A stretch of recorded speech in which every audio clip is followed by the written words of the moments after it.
Joshua Fisher, Alexander Desopoulos, Coach Spinelli, third time's the charm. Three of us back together, the three amigos, to talk the San Antonio Spurs. Coach, I don't need to tell you, we're talking one of the greatest coaches, not just in basketball, but in the history of coaching, and Coach Popovich. Jeremy Sochan out of Baylor, a guy that I don't feel a lot of people other than the real college basketball fans know, but this is a guy that can really be a big boom, and especially in the Spurs organization. We got to see him. We're Texas Longhorn guys. We cover Texas football and basketball, so we got to see him up close and personal. How do you feel about Jeremy Sochan? My favorite player in the draft is Jeremy Sochan. I'm not just saying that. Whoa.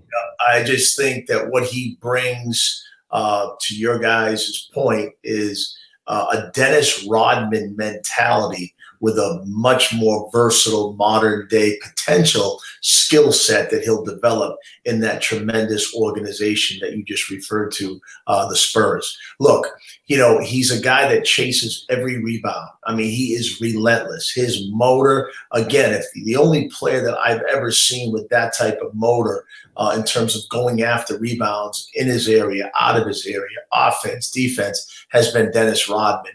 And this guy here, it might be even a step above him in terms of, having much more potential offensively to be more of a complete player. Mm-hmm. Again, the way the game is played, guys, there's a matchup problem. You could play him as a 5-man if you wanted to now. And really, if teams are switching, you could really do damage, with a guy like him on the floor. I love that you bring up the fact that he goes after the loose balls and he has that hunger like Rodman. Ironically, he has the hair like Rodman too, right? Because you said that, and the fact that you say something like that, I could actually picture in my mind the UNC game. Him and his tenacity was one of the major reasons that they were in that game.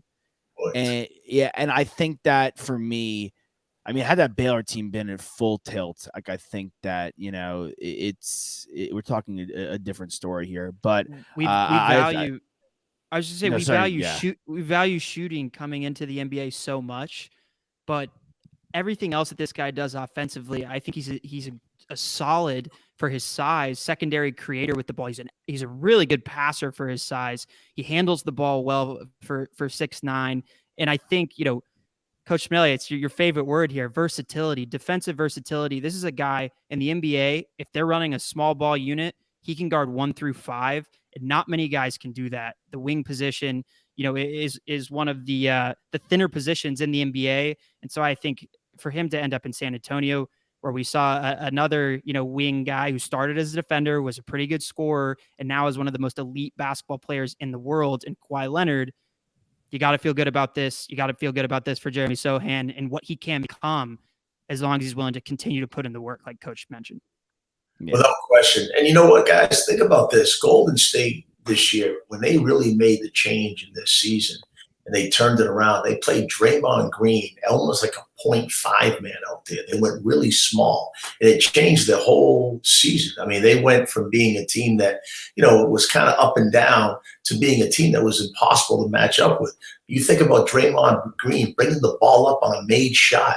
You're taught as a player, guard, your first responsibility, protect the rim. Second responsibility is to stop the ball. Well, you're stopping the ball now on their center. And now everybody's got a problem in terms of matchups coming down the floor. And eventually I see Jeremy Sochan kind of assuming that type of role for a team like San Antonio. That's awesome insight. Yeah. With DeJounte, they're still there as of now. I think this is a team that's they have a lot of guys there, though. Keldon, Lonnie, there's a lot of guys that are on the Spurs team that they're building that depth that you need in the NBA. That some teams are like we brought up the Timberwolves earlier, talking just off the air, Alex, and I have a reason that I feel like maybe they could or can't make that next step is the lack of depth that they have around their superstars. Whereas the Spurs are really building that depth out, and they again are a franchise that knows how to win. Coach Spinelli, thank you so much for doing the 3 picks with us. You're a blast, man. We'll catch you in a bit. We're down the line and talk some more prospects. The breakdown with Coach Spinelli. There it is. That's the show. Check it out, everybody. Oh, yeah. Go check it out. You'll miss all this great insight. A lot of fun with you guys. Thank you so much. All right, guys.